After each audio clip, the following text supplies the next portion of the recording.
Now the time just about to turn 18 minutes past 7. The government recently announced plans to ban disposable vapes over concerns about the impact on people's health, especially young people who are taking up the habit. But now it turns out they also pose another risk to children's safety, with predators using vapes to groom youngsters into sexual abuse and crime. Hayley Hassel has the story. It was in May last year. I met a boy on TikTok. He said he'd buy me some vapes, and it's just started from there. Chloe is 14 and she lives in Manchester. Last year she met a boy on social media. But when Chloe went to meet this boy, he was actually a man in his late 20s. What started out for Chloe as free vapes after school soon turned into other gifts, and those gifts came with a price. These are her words, but the girl you are seeing is an actor. After a few months, we went to his flat rather than the park, as it was getting cold.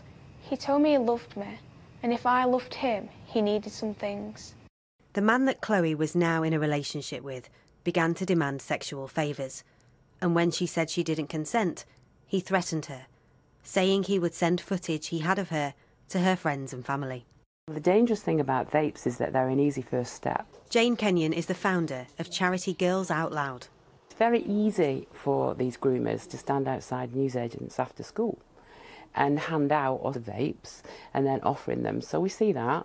And we also see girls with vapes all the time that we kind of know they haven't bought them. And they'll tell us that the older boys buy them. Yeah? But they don't get that they're engaging in a relationship there.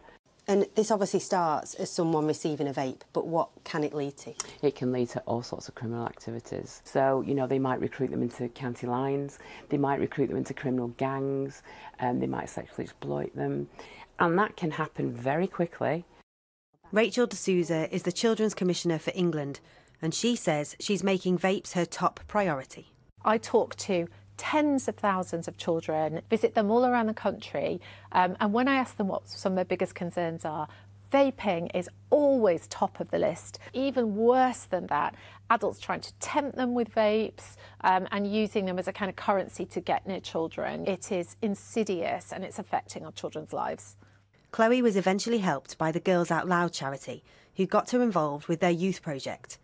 Her situation was reported to the safeguarding officer at school and to the police. But she says she's one of the lucky ones.